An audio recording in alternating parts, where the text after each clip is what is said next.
I am Megan Thompson, 32, and I never expected to open my front door to find my mother and brother standing in my living room with legal documents.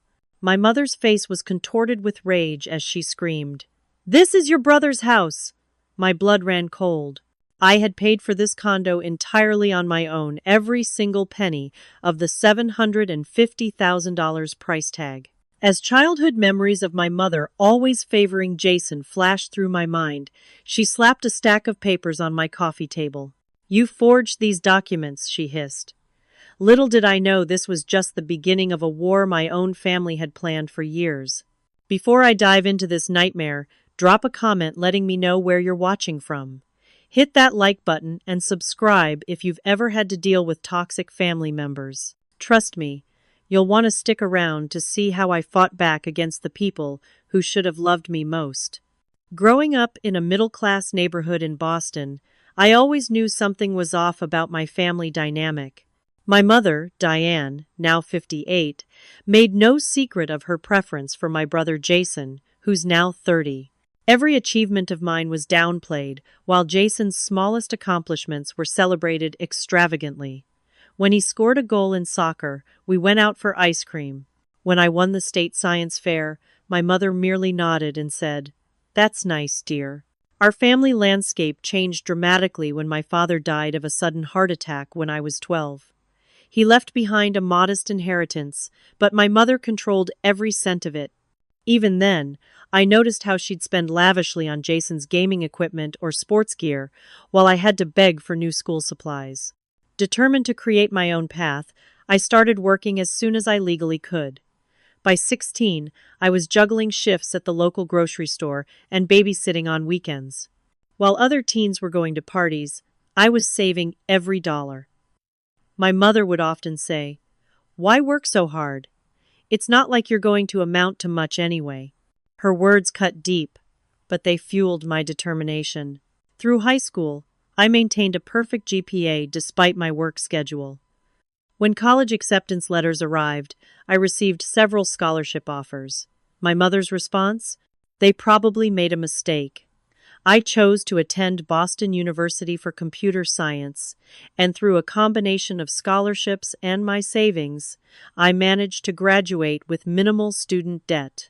My career trajectory took off faster than I expected. Starting as an entry-level developer at a small startup, I worked 60-hour weeks to prove myself.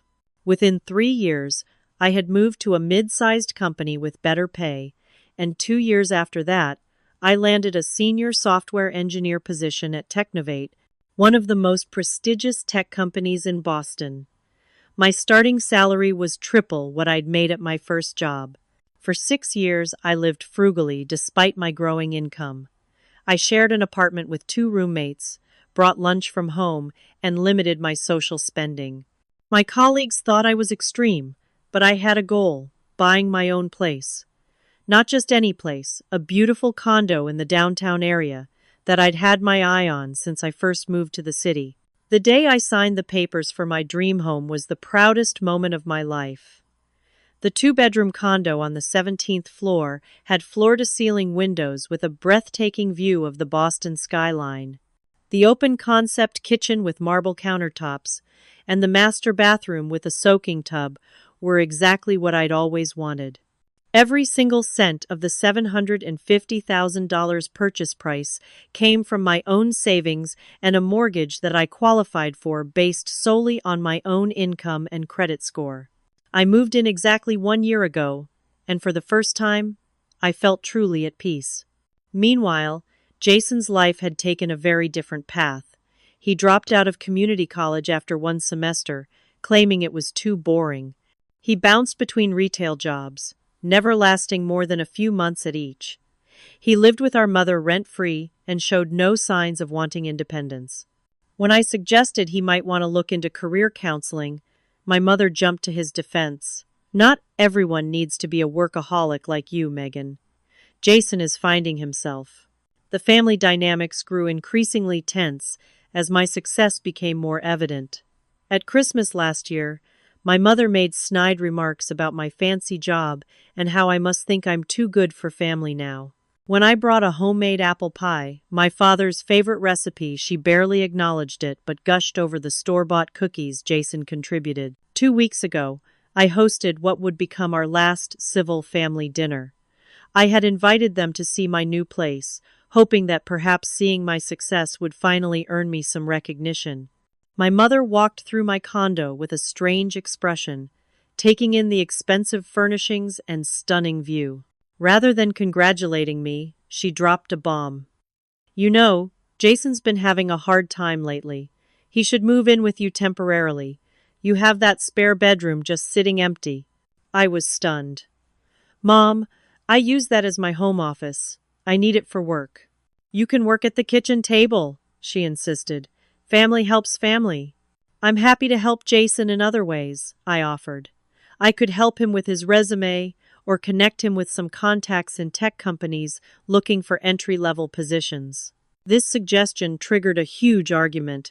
My mother accused me of being selfish and ungrateful, while Jason sat silently, looking simultaneously embarrassed and entitled. They left that night with my mother's parting words ringing in my ears. After all we've done for you, this is how you repay us? I spent that night wondering what exactly they had done for me, when every achievement in my life had been accomplished despite them, not because of them. Little did I know that dinner wasn't just a request for help, it was reconnaissance for the ambush that would follow. Tuesday started like any normal day. I left for work at 7:30 a.m., spent the day debugging a complex software issue, and headed home around 6 p.m., stopping to pick up Thai food on the way. I was looking forward to a quiet evening, maybe catching up on a show or reading the new thriller I'd downloaded. When I put my key in the lock, I was surprised to find it already unlocked. Had I forgotten to lock up that morning? Not likely. I'm meticulous about security. As I pushed the door open, voices from my living room made me freeze. Finally, my mother's sharp tone cut through the air. We've been waiting for hours. There she was, sitting on my cream-colored sofa as if she owned it. Next to her sat Jason, his posture relaxed, one arm stretched across the back of the couch, a smug smile playing on his lips. On my coffee table lay a stack of official-looking papers. "What are you doing in my home?" I asked, setting my takeout and bag down slowly. "How did you get in?" My mother held up a key, the spare I had given her for emergencies only, with explicit instructions that it was not to be used unless I asked her to check on something or in case of an actual emergency. "We needed to talk to you," she said, as if breaking into my home was a perfectly reasonable action. "And you've been avoiding our calls." "I've been working," I replied, still standing in the entryway. "You could have texted me to set up a time to talk." "This couldn't wait," my mother said, her tone shifting to something cold and accusatory. "We know what you did, Megan." "What I did? What are you talking about?" She pointed to the papers on the table. "You've been lying to us about this condo. This is as much Jason's house as it is yours." I felt like I'd stepped into an alternate reality. That's absurd. "I bought this condo with my own money, every cent of it." "That's not true," Jason finally spoke, his voice carrying an injured tone that I'd heard many times before, usually when he was lying. "I invested in this place. A substantial amount." "What?" I stepped forward, picking up the top document from the stack. It appeared to be a bank statement showing a transfer of $200,000 from an account in Jason's name to what was supposedly my account. The date was from last year, right before I closed on the condo. "This is forged," I said immediately. "This never happened. I never received money from you, Jason." "Why would we forge something like this?" my mother demanded, her voice rising. "Your brother trusted you with his savings money he'd been setting aside for years, and you cut him out of the ownership papers." "That's ridiculous," I said, my hands shaking as I flipped through more documents, all elaborately falsified, to create a paper trail of Jason's non-existent investment. "Jason has never had $200,000 in his life. He's been living with you rent-free and can't hold down a job for more than a few months." "Don't talk about your brother that way," my mother snapped. "He's been working hard, saving everything he could. He wanted to invest in real estate, and you convinced him this was a good opportunity. You promised him his name would be on the deed. I went to my office, retrieved my own folder of documents, and returned to the living room. Here are the real papers, I said, laying out the mortgage documents, bank statements, and deed all solely in my name. I applied for this mortgage alone. I made the down payment alone. The property is in my name alone. There was never any agreement or investment from Jason or anyone else. Jason's eyes filled with tears, a trick he'd perfected since childhood. I can't believe you're doing this to me, Megan. That was all the money I had. I trusted you. My mother put an arm around him. We have proof, Megan. We're not leaving until you admit what you did and agree to put Jason's name on the deed. He owns half of this property. This is insane, I said, my voice rising despite my efforts to stay calm. You've created fake documents. That's fraud. You need to leave right now. This is your brother's house, my mother shouted, standing up suddenly. You tricked him. You've always been jealous of him, always trying to make him look bad. Well, we won't let you steal from him. I'm calling the police if you don't leave right now, I threatened, pulling out my phone. My mother stepped toward me, her face inches from mine. You wouldn't dare. We're family. If you call the police, everyone will know what you did. I didn't do anything except work hard for what I have, I insisted. Something neither of you would understand. That's when she shoved me. Not hard enough to knock me down, but enough to make me stumble backward. The shock of my own mother putting her hands on me in violence left me momentarily speechless. We're not leaving, she repeated. This is Jason's house, too. A knock at the door interrupted our standoff. I opened it to find my neighbor, Mrs. Wilson, looking concerned. Everything okay in there, Megan? I heard shouting. No, it's not okay, I said, loud enough for my mother and brother to hear. My family broke into my home and is refusing to leave. Mrs. Wilson's eyes widened. Should I call security? Yes, please, I said, grateful for the intervention. Knowing they were now on borrowed time, my mother grabbed their forged documents. This isn't over, Megan, not by a long shot. You think you're so much better than us, but you're going to regret this. Jason followed her to the door, pausing to look back at me. I just wanted what's mine, he said with a wounded expression that didn't reach his eyes. Nothing here is yours, Jason, I replied. Nothing.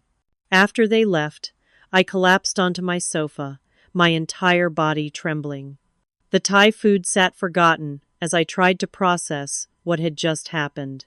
Had my own mother and brother really just tried to steal my home through forgery and intimidation? Part of me wanted to believe it was all a misunderstanding, but the coldness in my mother's eyes told me this was very real. I locked the door, then double-checked every window. I called the building management to revoke my mother's access to the building and to issue me a new set of locks. As I sat alone in my beautiful condo, it no longer felt like the safe haven I had worked so hard to create. Instead, it felt tainted by their presence, by their lies, by their attempt to take from me what I had earned. I didn't sleep that night. I couldn't shake the feeling that this ambush was just the beginning. I had no idea how right I was. The next morning, I dragged myself to work despite having barely slept. I tried to focus on the code review scheduled for that day, but my mind kept replaying the confrontation with my mother and Jason. Around noon, my phone buzzed with an email notification. The sender was Grayson Legal Services, with the subject line Legal Notice, Property Dispute. My hands trembled as I opened the email. Attached was a formal legal notice stating that Jason Thompson was filing a claim against me for fraudulent property acquisition and breach of verbal contract. The letter claimed that Jason had contributed $200,000 toward the purchase of my condo with a verbal agreement that he would be a 50% owner and that I had maliciously and intentionally excluded his name from the property documents. The room started spinning. I couldn't breathe. I vaguely registered papers slipping from my hands and scattering across the floor of my cubicle. Megan, are you okay?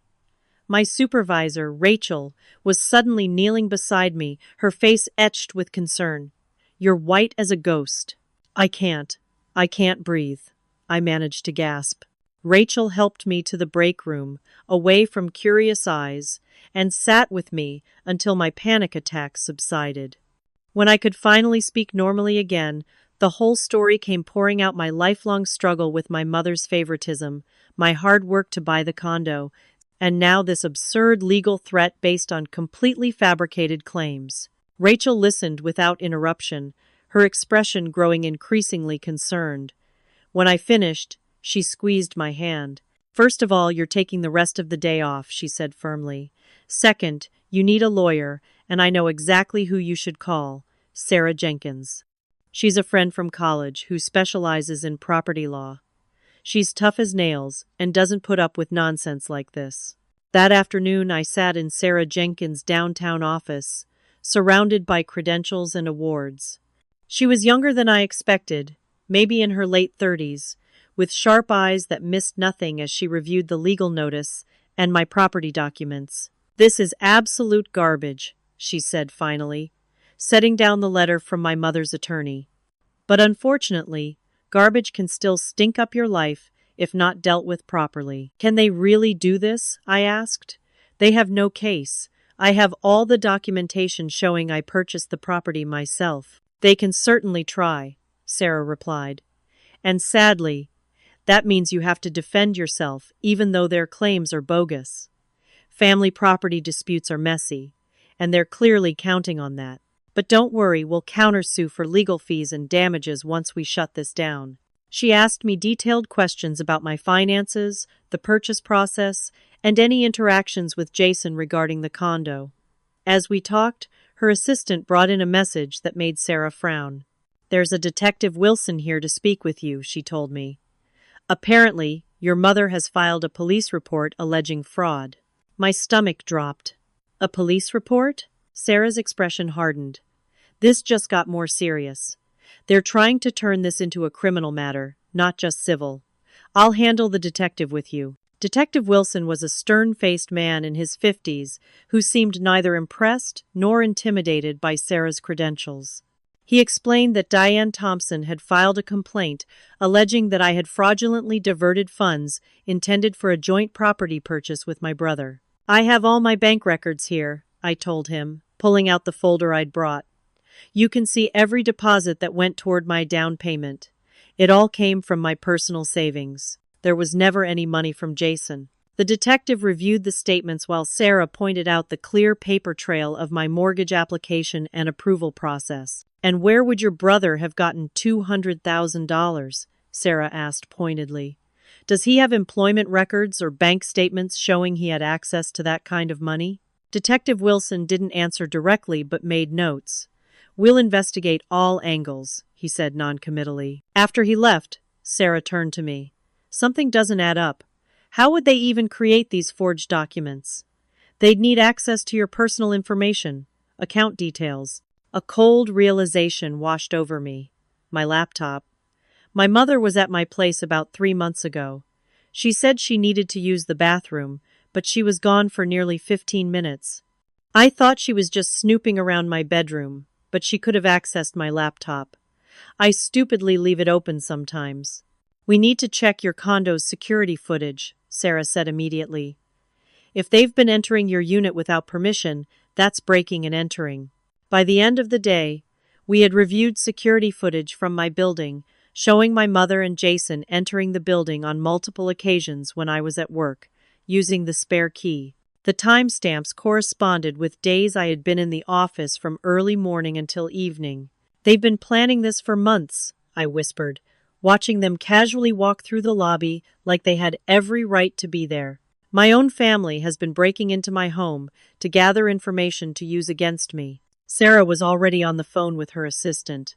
"File the countersuit immediately. Breaking and entering, forgery, filing a false police report.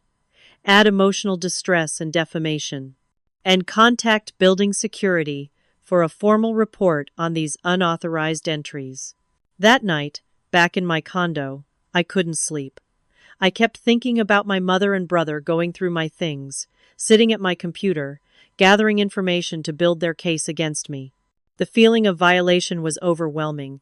I checked and rechecked the locks, even though I'd had them changed.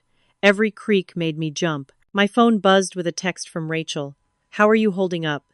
"Not great," I replied honestly. "Can't sleep. Keep thinking about them being in my home. Want me to come over? I can bring ice cream and terrible movies." I hesitated, then replied, "Thanks, but I'm going to try to sleep. Meeting with Sarah again tomorrow morning." The truth was, I didn't want anyone else in my space right now. The people I should have been able to trust most in the world had violated my home and were now trying to take it from me. How could I trust anyone after that? As I stared at the ceiling, watching shadows play across it, I wondered what I had done to deserve such hatred from my own family. Was it really just about the money? Or was there something deeper, some resentment that had been festering for years? Whatever the reason, one thing was clear. This was war, and I needed to be prepared for whatever came next. Because if today had shown me anything, it was that they were willing to go much further than I ever would have imagined. The legal proceedings were barely underway when my phone began blowing up with messages from extended family members. My Aunt Patricia called first, her voice dripping with disappointment. "Megan, how could you do this to your own brother? After everything your mother has done for you." I was so shocked I could barely respond. "Aunt Patricia, what are you talking about? I haven't done anything to Jason." "Don't play innocent with me," she snapped. "Diane told us everything. How Jason invested his life savings in your condo, and now you're pretending it never happened. He trusted you?" Before I could defend myself, she hung up. Similar calls and texts followed throughout the day. Uncle Robert. Family doesn't steal from family. Cousin Brian. Always knew you were selfish, but this is a new low. Even relatives I hadn't spoken to in years suddenly had opinions about me based entirely on my mother's fabricated story. My mother had launched a full-scale campaign to turn the entire family against me. Only my cousin Emma reached out with a different tone. "Hey Meg, this all sounds really weird. Want to get coffee and tell me your side?" We met at a cafe far from my usual haunts, where I was unlikely to run into family. Emma listened as I explained the truth, showing her my documentation and the security footage of my mother and brother breaking into my place. "I'm not surprised," Emma said finally. "Aunt Diane has always been manipulative. Remember when she convinced everyone that Uncle Mike had stolen Grandma's ring, only for it to mysteriously turn up in her jewelry box years later? She's good at twisting narratives. Having at least one family member believe me was a small comfort, but it was quickly overshadowed by what happened at Thanksgiving. I had debated not going, but Sarah advised me to maintain appearances of normality. "Don't give them ammunition to paint you as the villain who abandoned family," she warned. I arrived at Aunt Patricia's house with a bottle of wine and my famous apple pie, my attempt at normalcy. The room fell silent when I walked in. My mother sat in the corner like a queen holding court, with Jason beside her playing the role of wounded victim. The tension was suffocating. Throughout dinner, barbed comments flew my way. "Must be nice to afford such an expensive bottle of wine when your brother can barely pay rent," Aunt Patricia remarked. Uncle Robert asked Jason loudly how his job search was going, adding, "It's so hard when people take advantage of your good nature." I maintained my composure until dessert, when Aunt Patricia directly confronted me. "I think you owe everyone an explanation, Megan. Why won't you honor your agreement with Jason?" "There was no agreement," I said firmly. "I bought my condo with my own money, every cent. Jason has never contributed anything." "Liar!" My mother's voice sliced through the room. "We have bank statements. We have proof." "You have forgeries," I replied, trying to keep my voice steady, "and security footage of you breaking into my home to obtain my personal information. My lawyer is handling it." The room exploded in outrage. Uncle Robert pounded the table, declaring I was dead to him for calling my own mother a criminal. Cousins I'd grown up with stared at me with disgust. Only Emma stood up, placing a hand on my shoulder. "Everyone needs to calm down and consider that there might be two sides to this story," she said. My mother's response was chilling. "There are no two sides when it comes to betraying family, Emma. You do well to remember where your loyalties should lie. I left dinner early, blocked most of my family on social media, and tried to focus on the legal battle ahead. But the next morning, I discovered my mother had taken her campaign public. She had posted a long, heartbreaking story on Facebook about how her troubled daughter had manipulated her trusting son out of his life savings, and how she was heartbroken that it had come to legal action but had to stand up for what's right. The post had hundreds of comments and shares.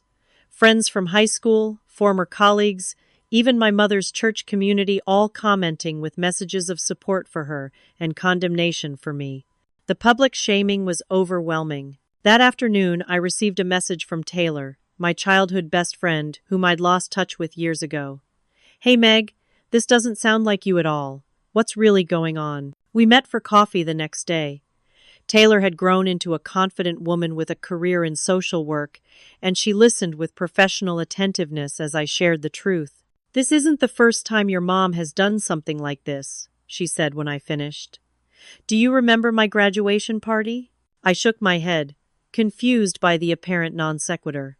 "Your mom told everyone my parents couldn't afford college, so I was taking a scholarship meant for truly needy students, when in reality I had earned an academic scholarship." She spread rumors that my dad's business was failing when it wasn't.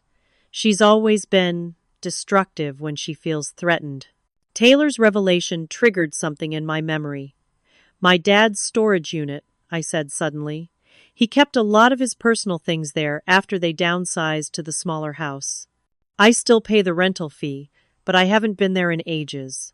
The next day, we visited the climate-controlled storage facility across town. In the back corner, covered in dust, was my father's old filing cabinet.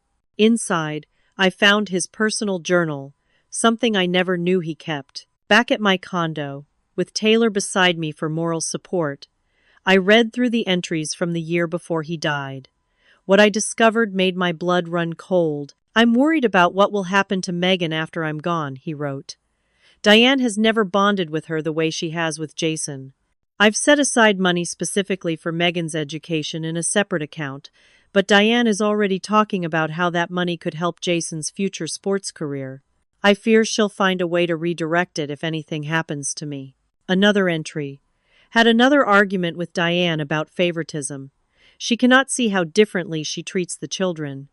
When I point it out, she accuses me of not loving Jason enough. It's exhausting. I worry what this dynamic will do to both kids long term. And most damning, met with William today to update my will. I've specified that the family home should go to Megan when she turns 25, with Diane having living rights until then. Diane doesn't know about this change. She'd be furious, but it's the only way I can ensure Megan gets something substantial. My retirement account is split evenly between the kids, with Diane as trustee. I hope she honors my wishes, but I've asked William to monitor the situation." "Who's William?" Taylor asked. "My dad's attorney," I said, wiping tears from my eyes. "I never heard from him after Dad died. Mom handled everything." I immediately called Sarah and sent her photos of the journal entries. She was silent for a long moment after reading them.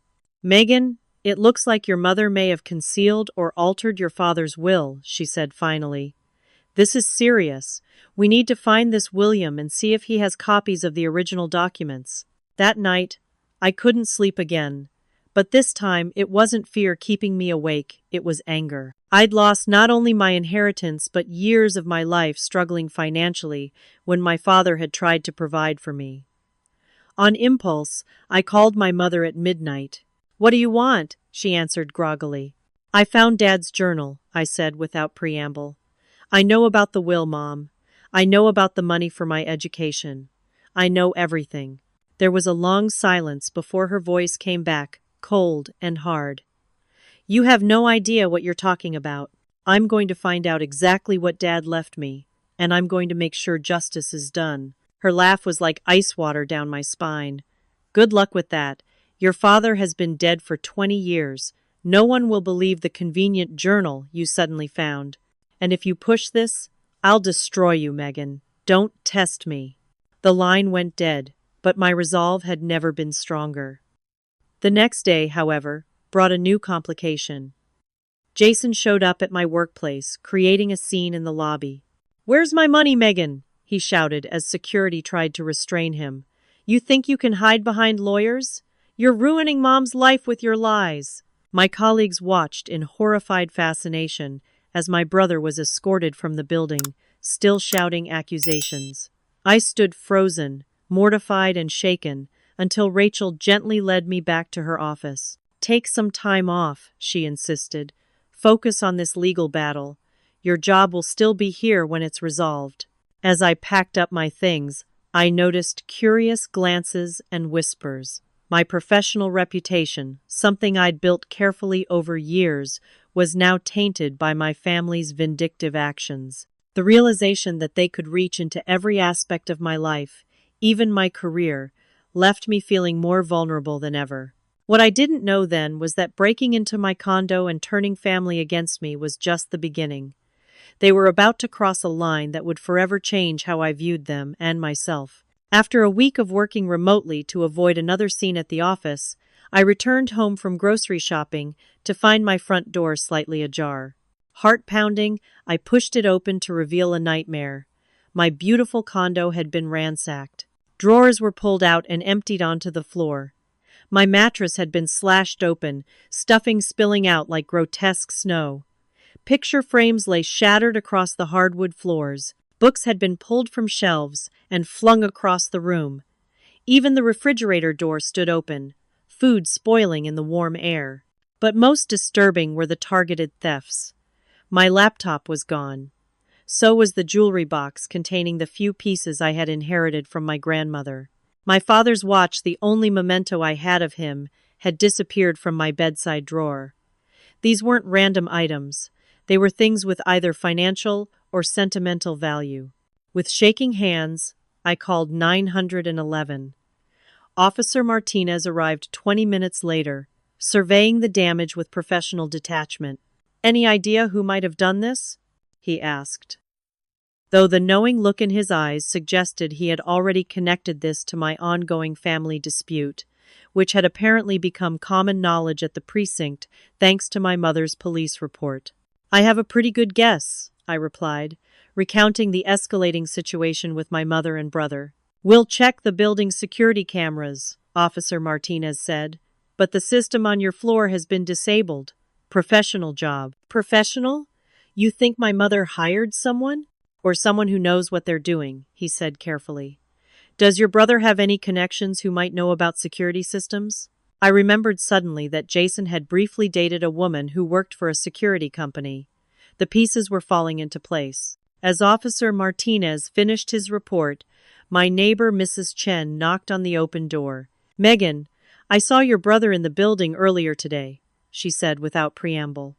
"I thought it was strange since you weren't home. He was with another man I didn't recognize." Mrs. Chen's statement was added to the police report, and I immediately texted Jason. "I know you broke into my condo. The police have a witness who saw you. Return my things now." His response was chilling. "Prove it was me. Maybe if you'd been fair about the condo in the first place, you wouldn't be having such bad luck now." That night, I couldn't stay in my violated home. The locks had been damaged in the break-in, and the sense of security I'd once felt there was completely shattered. Rachel insisted I stay with her while I sorted things out. "You can have my guest room for as long as you need," she said, helping me pack a bag with the clothes that hadn't been destroyed. "I'm installing a new security system tomorrow," I told her. "The most advanced one on the market." While Rachel made dinner, I called Sarah with the update. "This changes things," she said grimly. "Breaking and entering, theft, property destruction, these are serious criminal charges. We need to amend our countersuit immediately." The next day, I took emergency leave from work and met with a security consultant who installed a state-of-the-art system in my condo. Cameras covered every entry point, and alerts would go to both my phone and the security company if anyone attempted to enter without the proper code. The locks were upgraded to unpickable models, and a silent alarm was connected directly to the police station. As the technician finished, I noticed something odd about my filing cabinet. It seemed slightly out of place. Opening it, I discovered with horror that key financial documents were missing: tax returns, investment statements, and worst of all, my birth certificate and social security card. "Sarah," I said when I called her, my voice shaking. "They took my identity documents." Her response was immediate and urgent. "Check your credit report, now." What I discovered sent me spiraling into panic. 3 new credit cards had been opened in my name within the past week. There were hard inquiries from lenders I'd never contacted. Someone, my mother, was systematically destroying my financial life. I spent the next several hours on the phone with credit bureaus, placing freezes on my accounts and disputing the fraudulent cards. I contacted every company that had issued a card in my name, explaining the situation and filing fraud reports. My perfect credit score had already taken a significant hit. While dealing with this latest crisis, I received an email notification that someone was attempting to access my work email from an IP address I recognized as my mother's home internet provider. Then, my personal email account password was changed, locking me out completely. In desperation, I called Michael, an IT security specialist from work. "I think my family is trying to hack all my accounts," I explained. Michael came over that evening, bringing spare laptops and equipment. "This is some serious stuff," he said, as he worked to recover my email access and strengthen security across all my accounts. "They're not just trying to mess with you, they're trying to completely take over your digital life." After hours of work, Michael made a disturbing discovery. "There's spyware on your phone and your tablet," he said, showing me the unfamiliar programs running in the background. "It's been there for months, tracking everything you do: emails, texts, photos, even your location." "Months?" I echoed, feeling violated all over again. "Based on the installation date, it was put there around 3 months ago," he confirmed.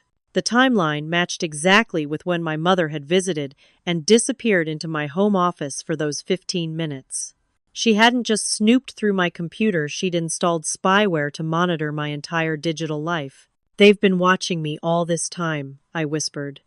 "Planning this whole thing, gathering information, waiting for the right moment to strike." Michael helped me secure everything, changing all passwords, wiping and resetting my devices, and setting up 2-factor authentication on every account. But the damage to my sense of privacy and security was already done. If my own mother could become this technological predator, systematically dismantling my life, what else was she capable of? That night, staying in Rachel's guest room, I lay awake wondering how I could have been so blind. The mother I thought I knew difficult and favoring Jason, but still my mother had been replaced in my mind by someone calculating, vindictive, and dangerous. The brother I had tried to help despite his flaws was actively participating in destroying my life. As the full moon cast shadows across the unfamiliar bedroom, I made a decision. No more reactive defense. It was time to find out exactly what my mother and brother had been hiding all these years, starting with my father's will. Whatever they had taken from me, my inheritance, my security, my peace of mind, I was going to get it back, along with the truth. A week after the break-in, I received an anonymous text. "Storage unit at Citywide Storage, 347. Combination 243618. Go alone." I showed the message to Sarah immediately. "It's almost certainly a trap," she warned. "Don't go, especially not alone." But something about it nagged at me. The combination was my birth month, day, and the year my father died, numbers that held significance only to me. Who would know to use those specific numbers? Against Sarah's advice, I drove to Citywide Storage the next day, but I didn't go alone. I brought David, the private investigator Sarah had hired, who waited inconspicuously in his car with a clear view of the unit. Unit 347 was in a far corner of the facility. I entered the combination with shaking hands, and the padlock clicked open. Inside, I found a shocking sight. Boxes containing my stolen property. My laptop, jewelry box, and even my father's watch were neatly arranged alongside my missing financial documents. As I stood there bewildered, a voice from behind me said, "I figured you'd want those back." I spun around to find Jason leaning against the doorframe, hands in his pockets. I immediately texted the emergency code word to David. "Why?" I asked, keeping him talking. "Why go through all this, Jason? We're family." He had the decency to look uncomfortable. "It wasn't supposed to go this far. Mom said we just needed to pressure you a little, scare you into putting my name on the condo." Then she started talking about identity theft, credit card fraud. It got out of control. "This is more than out of control, Jason. This is criminal. You could go to jail." He ran a hand through his hair, looking suddenly younger and vulnerable. "You don't understand what it's like being around her all the time.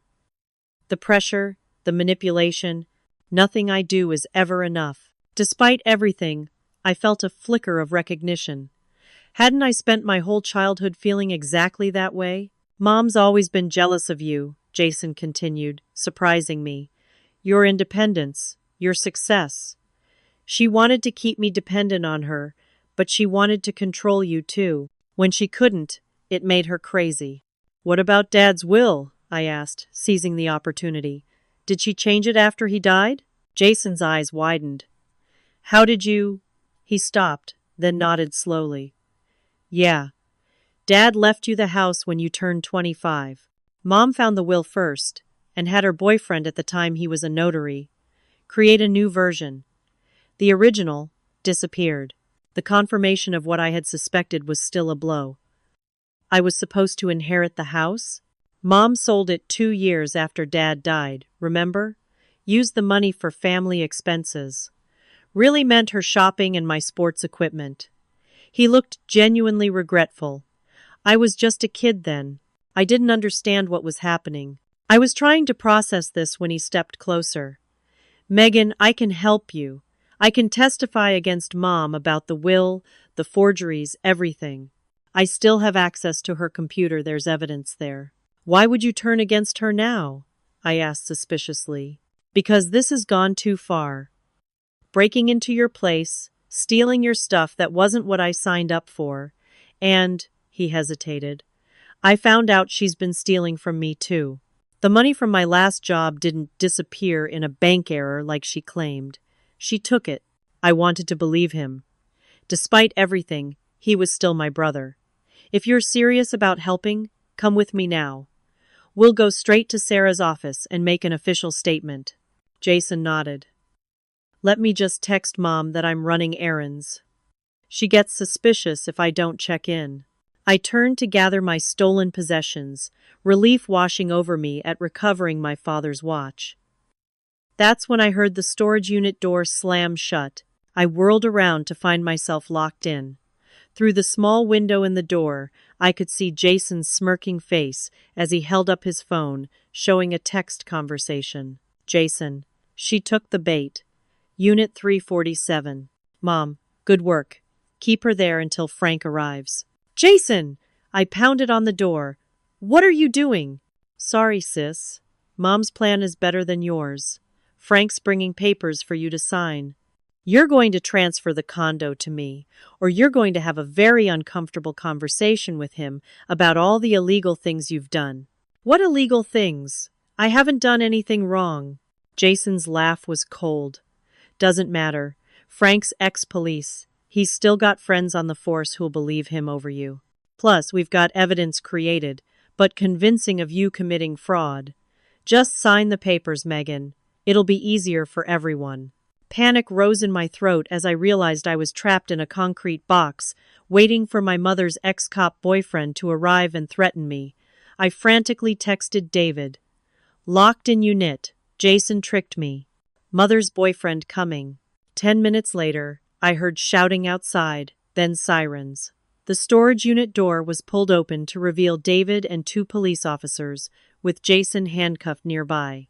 "Are you all right, Miss Thompson?" one officer asked. I nodded shakily, stepping out into the fresh air. My brother locked me in. He and my mother were planning to force me to sign over my property. Jason was taken to the station for questioning, and I provided a full statement about the trap and the recovered stolen property. But when I mentioned Frank and the threats, the officers exchanged glances. "Frank Morrison?" one asked. "He's well respected around here. Are you sure about these accusations?" In that moment, I understood that this battle would be even harder than I'd thought. Frank's police connections meant local law enforcement might be biased against me. Jason's betrayal of my mother had been just another manipulation, a way to lure me into their trap. The depth of their plotting was terrifying. That night, I met with Sarah and David to regroup. "We need to move this case to a different jurisdiction," Sarah said firmly. "And we need to find concrete evidence of everything: the altered will, the forgeries, the break-in. Your word against theirs isn't going to be enough, especially with Frank Morrison involved." I stared at the recovered laptop and documents, feeling hollowed out. "I trusted him," I whispered. For a minute there, I actually believed Jason wanted to help me. Sarah's hand covered mine. "That's not weakness, Megan. That's humanity. They're exploiting your decency, your willingness to see good in family. But we're going to use their overconfidence against them. They think they're smarter than you, and that's their weakness." I nodded, squaring my shoulders. "I want to find Dad's original attorney, William Parker. He knew about the real will. And we need to look into Frank Morrison's background. There must be something there we can use." For the first time since this nightmare began, I felt a shift in my perspective. I was done being the victim, done reacting to their attacks. My mother, Jason, and Frank had declared war on me, thinking I would be an easy target. They were about to discover how wrong they were. As I left Sarah's office that evening, my phone buzzed with a text from my mother. "You should have taken the easy way out, Megan. Now you get to see what happens when you cross family." I didn't respond, but I saved the message. Every threat, every manipulation, every lie would become ammunition in the battle ahead. They had tried to break me, but instead, they had only made me stronger. The real fight was just beginning. "We need to be strategic," Sarah said, spreading documents across her conference room table. David, the private investigator, and I sat across from her, surrounded by folders, laptops, and half-empty coffee cups. "Your mother and brother have been planning this for months, possibly years. We need to be equally thorough in our response." It was 7 a.m. on a Saturday, the beginning of what would become a 14-hour strategy session. David had already compiled an impressive dossier on my family's activities. "Your mother's boyfriend, Frank Morrison, retired from the police force under suspicious circumstances," he explained, sliding a folder toward me.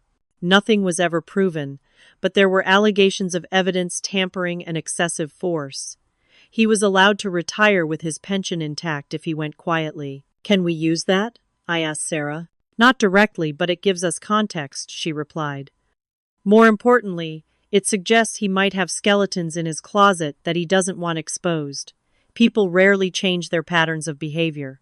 David continued, "I've also been tracking your mother's financial activities based on public records and some creative information gathering. She's in serious debt, Megan. Credit cards maxed out, second mortgage on her house, multiple payday loans. She's even taken out 3 life insurance policies on herself in the past 2 years." "Life insurance?" I frowned. "Why would she need 3 policies?" "They're not for her benefit," David explained.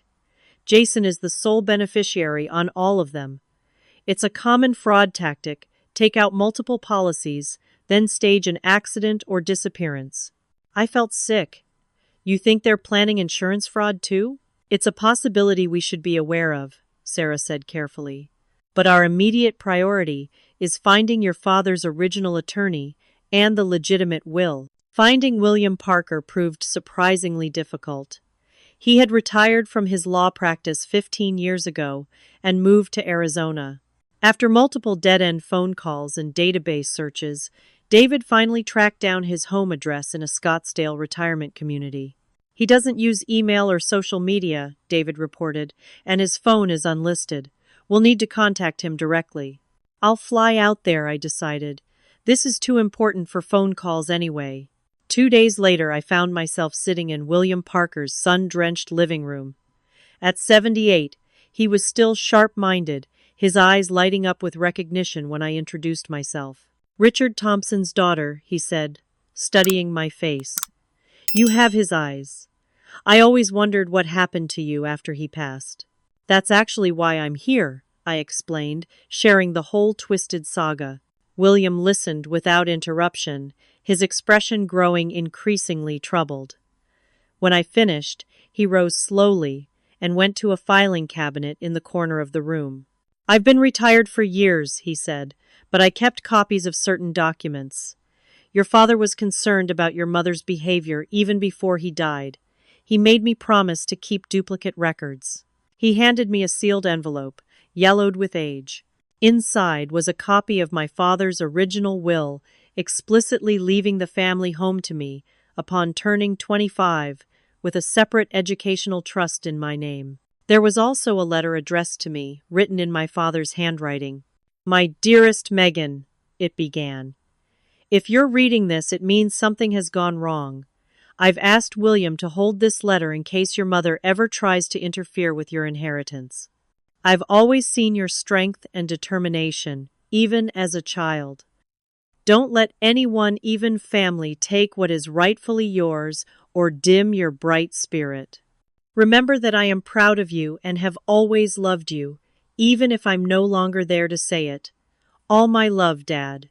Tears streamed down my face as years of doubt and pain were washed away by my father's words. He had seen me, he had loved me, he had tried to protect me, even from beyond the grave.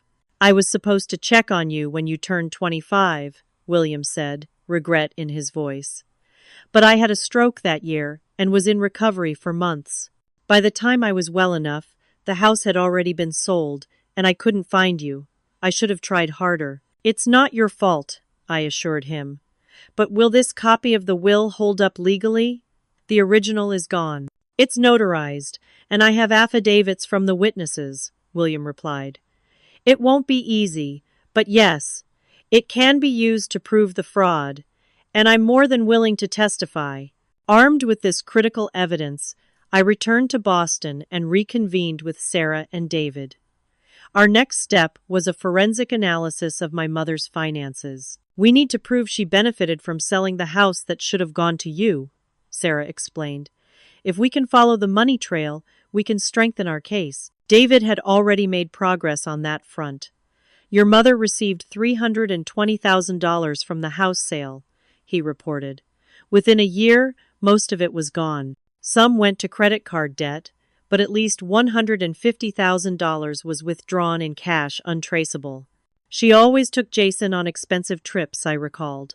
Sports camps, ski vacations, even a trip to Europe when he graduated high school. I always wondered how she afforded it on her salary." "She couldn't," David confirmed. "She was living on your inheritance."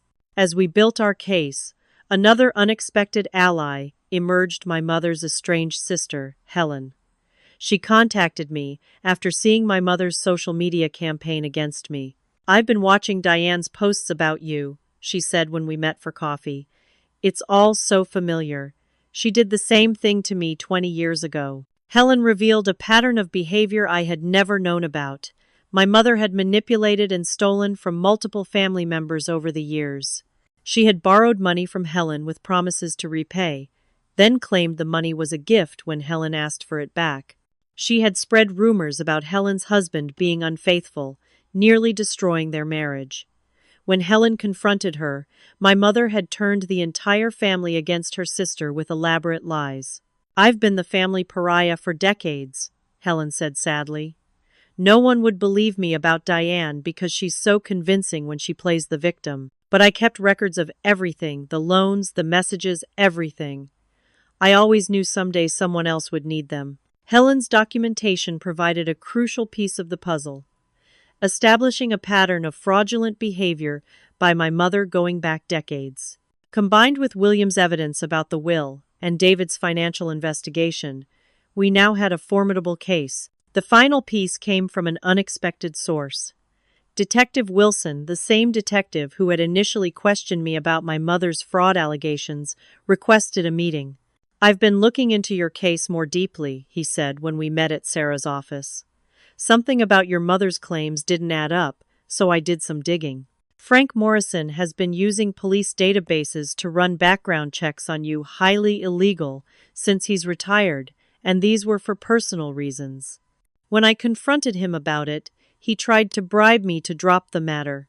Detective Wilson was now fully in our corner, providing official police support for our claims of harassment and fraud. With his help, we were able to access records of all the times my mother and Jason had entered my building without authorization. As our countersuit took shape, Sarah outlined our comprehensive strategy. "We're not just defending against their claims anymore," she explained.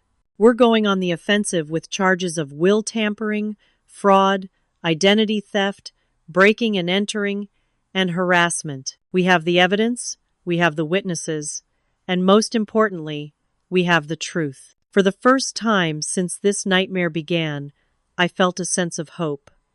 My family had underestimated me, thinking I would crumble under their attacks. Instead, I had built a fortress of evidence and allies that would not only protect me, but expose their years of manipulation and lies. The court date was set for 3 weeks later. As I prepared for the confrontation that would determine my future, I thought about my father's letter. "Don't let anyone, even family, take what is rightfully yours or dim your bright spirit." I was finally ready to honor his wish, not just by reclaiming my inheritance, but by standing up for myself in a way I never had before. The morning of the court hearing dawned crisp and clear, a beautiful October day that belied the storm brewing inside the Suffolk County Courthouse. I had barely slept, going over my testimony repeatedly in my head. Sarah had assured me our case was strong, but facing my family in court filled me with a mixture of dread and determination. "Remember, stay calm no matter what," Sarah advised as we climbed the courthouse steps. "Your mother will try to provoke an emotional response. Don't give her the satisfaction." Courtroom 3B was imposingly formal, with dark wood paneling and the seal of Massachusetts prominently displayed behind Judge Robinson's bench. My mother and Jason were already seated at the plaintiff's table with their attorney, a slick-looking man in an expensive suit. Frank sat directly behind them, his expression smug. My mother had dressed for her role as the wounded matriarch, conservative dress, subtle makeup, a tissue clutched in her hand. She pointedly avoided looking in my direction. Jason, by contrast, stared at me with naked hostility. The proceedings began with their attorney presenting their case.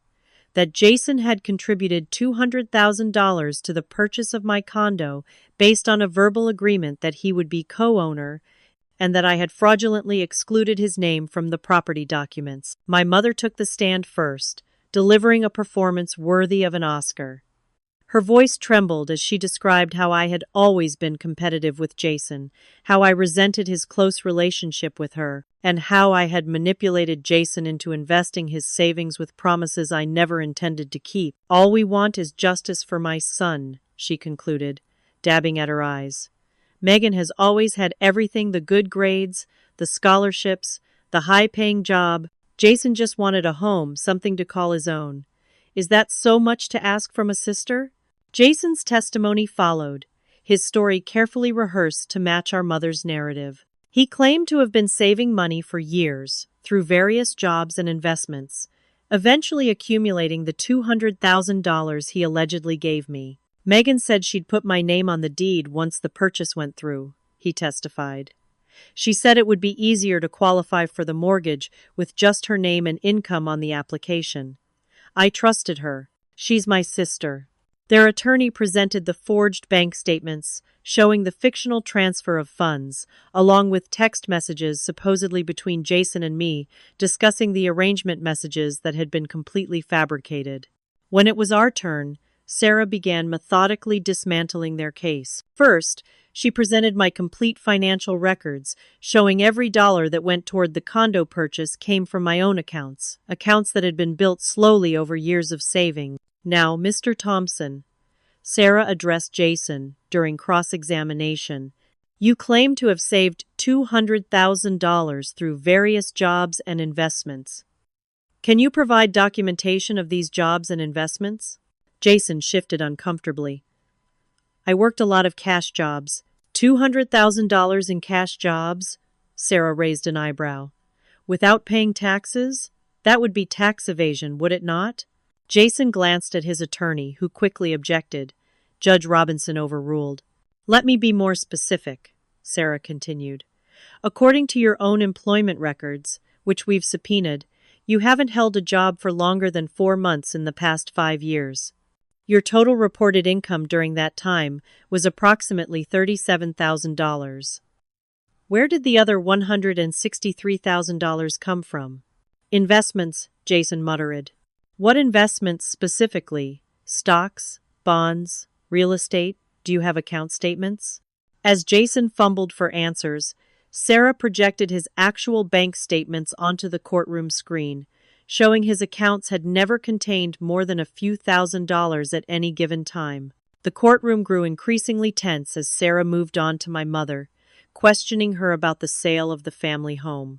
My mother initially denied any knowledge of my father's original will, but her composure cracked when Sarah introduced William Parker as our next witness. William testified clearly about my father's intentions, the authentic will, and his suspicions that it had been tampered with after my father's death. He explained his role as executor and how his illness had prevented him from ensuring the will's provisions were carried out. I have the original notarized copy of Richard Thompson's will here, he said, holding up the yellowed document, along with sworn affidavits from the witnesses to its signing. It clearly states that the family home was to pass to Megan Thompson upon her 25th birthday. My mother's face had turned ashen. When Sarah asked her directly about selling the house and keeping the proceeds, she exploded. That house was mine. Richard had no right to try to take it from me. I raised those children in that house. I deserve that money. Her outburst shifted the atmosphere in the courtroom.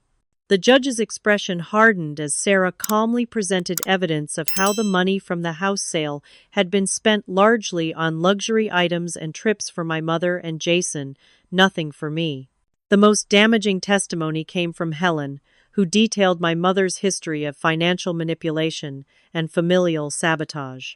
She provided documented evidence of loans never repaid, lies spread to family members, and a consistent pattern of behavior that matched exactly what was happening to me now. Diane has always used money and emotional manipulation to control people, Helen testified. When that doesn't work, she turns to more extreme measures, including destroying reputations and relationships. Throughout the day, my mother's carefully crafted victim persona crumbled under the weight of evidence. When Detective Wilson testified about the illegal background checks Frank had run and the attempted bribe, I saw Frank quietly slip out of the courtroom. The security footage showing my mother and Jason entering my building unauthorized, the forensic evidence of spyware installed on my devices, my stolen property found in the storage unit, the credit cards fraudulently opened in my name piece by piece, Sarah built an irrefutable case not just defending me, but exposing the years of manipulation and fraud. By late afternoon, even my mother's attorney appeared defeated. Judge Robinson had stopped even trying to hide her disgust at the evidence being presented.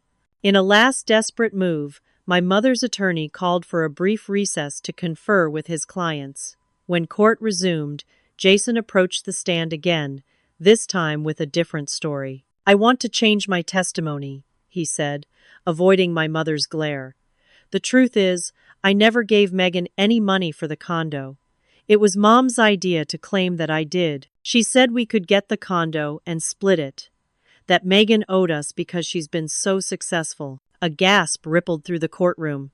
My mother leapt to her feet, face contorted with rage. You ungrateful little coward, she shrieked at Jason. After everything I've done for you, this was all your idea in the first place. Judge Robinson banged her gavel repeatedly. Mrs. Thompson, control yourself or I'll have you removed. But my mother was beyond control. You think I didn't know what your father was doing, Megan? Trying to cut me out? Favor you over Jason? I gave up my life for this family, and this is how you all repay me? As court officers moved to restrain her, she pointed at me, her voice venomous. This isn't over. You think you've won? I'll make you regret the day you were born. I'll make sure everyone knows what you really are. She was escorted from the courtroom, still shouting threats. Jason sat with his head in his hands, having betrayed his co-conspirator only to save himself. Judge Robinson's ruling was decisive. She dismissed all claims against me and my property, ordered full restitution for the stolen items and financial damage, and recommended criminal charges against my mother for fraud, forgery, breaking and entering, and identity theft. Jason would face lesser charges as an accomplice. In my 30 years on the bench, Judge Robinson concluded, I have rarely seen such a calculated campaign to defraud and harass a family member. Miss Thompson, this court finds in your favor on all counts. You are entitled to pursue damages for the fraudulent sale of your inheritance property as well. Outside the courthouse, local news crews had gathered. Someone had tipped them off about the dramatic family showdown. Sarah fielded questions briefly while I stood in silence, emotionally and physically exhausted. The victory felt hollow in some ways. I had won, but at the cost of any possibility of reconciliation with my family. As we drove away, Sarah squeezed my hand. It's over, Megan. You stood your ground and won. Not many people would have had the strength to do what you did. But in my heart, I knew it wasn't truly over. My mother's final threat echoed in my mind. This legal battle was finished, but the emotional aftermath was just beginning. I had survived the storm, but now I had to rebuild in its wake. 6 months after the court case, life had settled into a new normal. My mother was serving an 18-month sentence for fraud and forgery, with additional charges of identity theft and breaking and entering running concurrently. Jason had received 3 years of probation and mandatory counseling in exchange for his testimony. The judge had ordered both to have no contact with me, a protective measure I was deeply grateful for. I had gradually reclaimed my condo, though not without difficulty. For weeks after the trial, I would startle at every sound, convinced someone was trying to break in. I installed even more security measures, window sensors, motion detectors, cameras in every room. Rachel worried I was becoming paranoid, but I needed the reassurance these systems provided. My therapist, Dr. Lang, had helped me understand these were normal symptoms of PTSD from family betrayal. You experienced a profound violation of trust from the people who should have protected you most, she explained during one session. Your brain is still in survival mode, trying to prevent further harm. Our weekly sessions became a lifeline as I worked through the complex emotions. Grief for the family I never truly had, anger at the years of manipulation, guilt over sending my mother to prison, despite knowing she deserved it, and a lingering fear that somehow, someday, she would find a way to hurt me again. The financial aspects had been mostly resolved. The court ordered my mother to pay restitution for the house she had illegally sold, though her financial situation meant I would likely receive the payments in small increments over many years. More meaningful than the money was the vindication official acknowledgement that what had been done to me was wrong. 3 months after the trial, I received an unexpected call from the real estate agent who had handled the sale of our family home 20 years ago. She had read about the case in the newspaper and had found something in her archived files, a key to a safe deposit box at Boston First National, established in my father's name. With Sarah accompanying me for moral support, I opened the box to find a collection of my father's personal items. His wedding ring, which I'd always wondered about, photographs of me as a child, and a stack of letters addressed to me, one for each birthday from my 13th to my 30th. My dearest Megan, began the letter for my 13th birthday. Today you become a teenager. I may not be there to see it, but I can imagine the wonderful young woman you're becoming. Each letter contained his hopes for me at that age, advice he wanted to share, and always, always, expressions of his love and belief in me. He had written them in his final months, knowing he wouldn't live to deliver them himself. The last envelope, marked to be opened when Megan is 30, contained a different type of letter. My darling daughter, if you're reading this, it means William wasn't able to protect your inheritance as we planned. I've always known Diane might try to circumvent my wishes. She never understood why I wanted to provide specially for you. Not because I loved Jason less, but because I could already see the dynamics at play.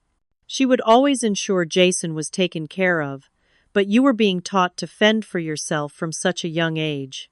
I want you to know that I saw everything, how hard you worked, how you never complained when your brother got the new bike while you got second-hand clothes, how you tutored yourself when we couldn't afford extra help for your advanced classes. Your mother mistook your self-reliance for not needing support, when in truth, you simply stopped asking for what you knew you wouldn't receive. Whatever has happened in the years since I've been gone, please know this. You were loved. You were seen.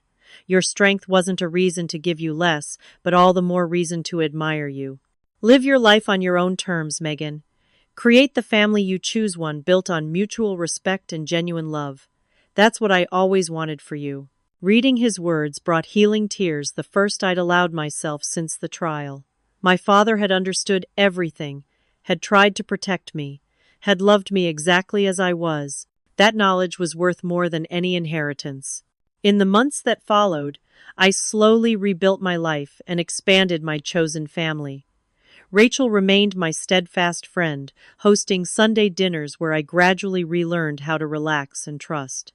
Sarah transitioned from my attorney to a mentor and friend, offering career advice and introducing me to her social circle. Michael, the IT specialist who had helped secure my devices, began dropping by with coffee and technical updates that were thinly veiled excuses to check on me. Our friendship evolved naturally into something deeper, though we were taking things slowly. After my experience with family, I was cautious about letting anyone too close too quickly. I also reconnected with extended family members, those who had reached out after learning the truth about my mother's manipulation. Aunt Helen became a particularly important presence in my life, filling something of the maternal role I had never truly experienced. Her understanding of my mother's tactics helped me process my childhood in a new light. I joined a support group for people estranged from family, where I found community with others who understood the complex grief of family betrayal. Their stories helped me recognize that what had happened wasn't my fault, that some people are simply incapable of healthy relationships, even with their own children. 8 months after the trial, I received a letter from my mother in prison. For days, it sat unopened on my kitchen counter, while I debated whether to read it or throw it away. Eventually, I brought it to Dr. Lang's office, where I could open it in a supported environment. It was exactly what Dr. Lang had predicted, not an apology, but a masterclass in manipulation. My mother painted herself as the victim, blamed me for tearing apart the family, claimed she had only wanted what was best for everyone involved, and suggested I was mentally unstable for perceiving her actions as harmful. The letter ended with an implicit threat disguised as concern.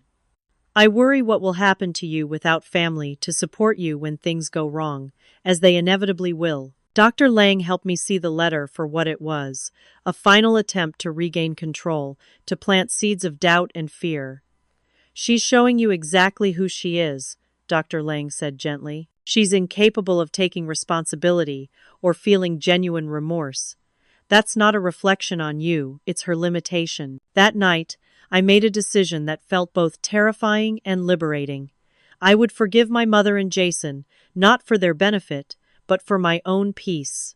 Forgiveness didn't mean reconciliation or forgetting what they had done. It meant releasing the hold their actions had on my present and future. I began renovating my condo, reclaiming the space that had been violated. I painted the walls in bright, bold colors my mother would have hated. I rearranged the furniture, bought new bedding, installed a built-in bookcase in the living room.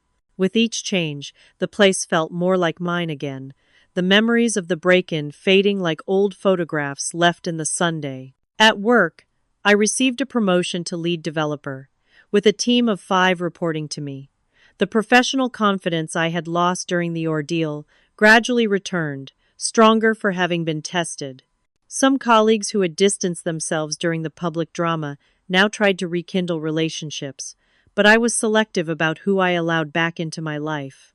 1 year after the court case, I hosted a dinner party in my condo, a deliberate reclaiming of the space as a place of joy and connection. Rachel was there with her husband, Sarah brought her partner, Michael came early to help cook, and Aunt Helen arrived with her famous peach cobbler.